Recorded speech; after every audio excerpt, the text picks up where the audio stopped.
നമ്മുടെ നാട്ടിൽ സ്കൂൾ തുറക്കാൻ പോവുകയാണ്. സ്കൂൾ തുറക്കാൻ തിങ്കളാഴ്ചയൊക്കെ ആയിട്ട് എല്ലായിടത്തും സ്കൂൾ തുറക്കും. അപ്പോൾ സ്കൂൾ വാഹനങ്ങളിലാണ് നമ്മൾ കുട്ടികളെ അയക്കുന്നത്.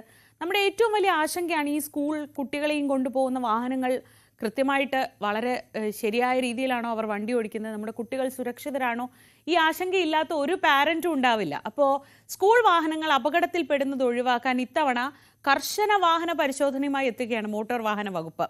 ഇത്തവണ ഫിറ്റ്നസ് സർട്ടിഫിക്കറ്റിനും സ്പീഡ് ഗവർണർക്കും പുറമെ സ്കൂൾ വാഹനങ്ങളിൽ മോട്ടോർ വാഹന വകുപ്പ് നൽകുന്ന സ്റ്റിക്കർ നിർബന്ധമാക്കിയിട്ടുണ്ട്.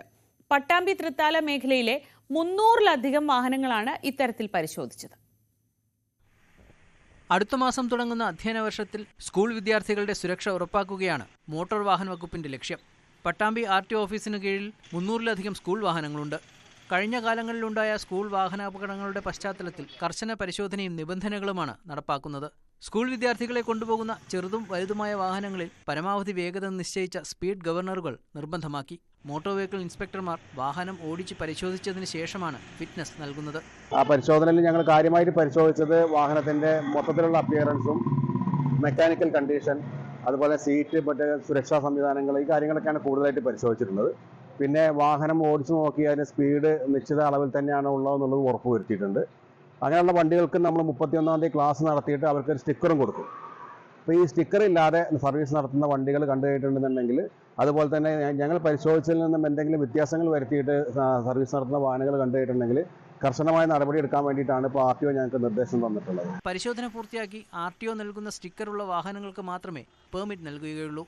ഇതിനു പുറമെ സ്കൂൾ വാഹനം ഓടിക്കുന്നവർക്ക് മോട്ടോർ വാഹന വകുപ്പിന്റെ നേതൃത്വത്തിൽ ക്ലാസും നൽകും. വാഹന ജീവനക്കാർക്കും സ്കൂളിലെ നോഡൽ ഓഫീസർമാർക്കും വാഹനത്തിലെ ആയമാർക്കും നമ്മൾ ട്രെയിനിങ് കൊടുത്ത് വാഹനത്തിൽ പുതുതായി സ്റ്റിക്കർ പതിപ്പിച്ചതിന് ശേഷം മാത്രമേ ഈ താലൂക്കിൽ വിദ്യാർത്ഥികളെയും കൊണ്ട് സവാരി നടത്താവൂ, സർവീസ് നടത്താവൂ എന്നൊരു പദ്ധതിയുടെ ഭാഗമായിട്ടാണ് ഈ ക്യാമ്പ് നമ്മൾ സംഘടിപ്പിച്ചിട്ടുള്ളത്. ഇന്നൊരു 75 മുതൽ 90ഓളം വാഹനങ്ങൾ ക്യാമ്പിൽ പങ്കെടുക്കുകയുണ്ടായി. അതിൽ ഒരു 63 വാഹനങ്ങൾക്ക് നമ്മൾ ഫിറ്റ്നസ് കൊടുത്തു. വാഹനങ്ങൾ റെഡി ആയിരുന്നു. വാഹനങ്ങളുടെ wiper, light, automatic door, emergency exit door എന്നിവയാണ് പ്രാഥമികമായി പരിശോധിക്കുന്നത്. ഫിറ്റ്നസ് ലഭിക്കാതെ ഓടുന്ന വാഹനങ്ങൾക്കെതിരെയും വിദ്യാർത്ഥികളെ കുത്തിനിറച്ച് കൊണ്ടുപോകുന്ന വാഹനങ്ങൾക്കെതിരെയും കർശന നടപടി സ്വീകരിക്കാനാണ് ഗതാഗത വകുപ്പിന്റെ തീരുമാനം. ന്യൂസ് 18 പട്ടാമ്പി.